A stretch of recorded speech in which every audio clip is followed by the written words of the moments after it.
Hello, my name is Zachary Walford, and I'm an ESC student, and I go to Atlantic Technical Center. Yes, yes.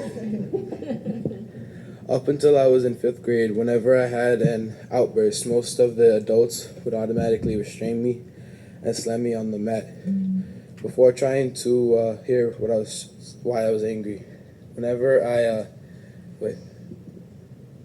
an adult slammed me on the mat, not only did it hurt, but it didn't really work. All the seclusion room did was fatigue me to the point where I couldn't move. However, some of the paraprofessionals, instead of automatically restraining me, would offer to listen to why I was angry, or do a walk and talk, where we would go outside and walk around and talk about why I was angry and how I could calm down. Now that I'm older and I had the proper therapy, I know how to control my anger. But other kids don't have the proper therapy or privileges that I do, so I think that instead of having a rock-solid method for calming students, we should have more of like a stream-like method where it flows in different directions depending on the type of student.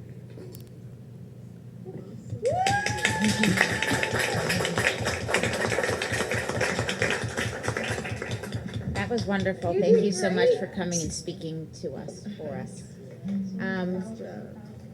Allie Wolford.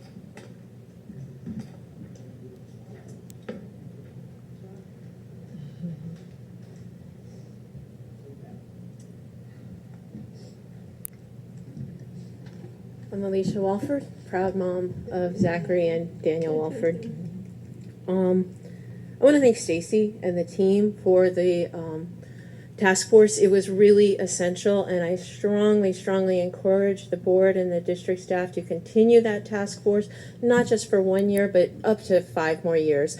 Having all those different stakeholders there with a strong leader, communication facilitates accountability, and I think accountability is what's going to make this change. Staffing levels are essential. Very first time I met Mr. Runcie was at an ESC board meeting, and I said, we need our specialists to be at 100%. Those relationships beforehand help with those stress walks and not having something elevated. I strongly believe in that. And them doing their duties, not helping in the cafeteria unless it's with an ESC situation, not helping on the bus line unless it's an ESC situation. Caseload, workload, essential. Finn. Area advisory, as I said earlier, we're trying really hard to make it relevant. We brought Finn to the Central Area Advisory and to DAC. DAC are your leaders of leaders. And I had a parent say to me, well, why do I want an ESC kid next to my kid? Well, without the back of my head blowing off, which was next to impossible, if any of you know me, I said, listen what, honey, your kid is going to learn a whole lot more from mine than mine will from yours.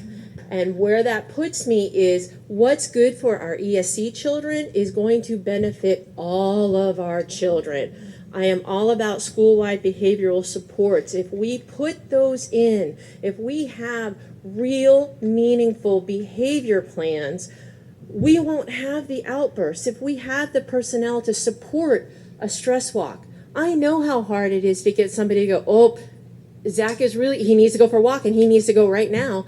And we were lucky to be at schools where, if it took the principal to come do the walk, it did. As I've shared before, not all of our principals are like that. We still have a principal in this system that being locked into the discipline matrix. I was forced to Baker Act my son when he was 6 years old. And his first time sleeping outside of the house was in a psychiatric unit for 72 hours. And like he said, not all kids have the benefits of parents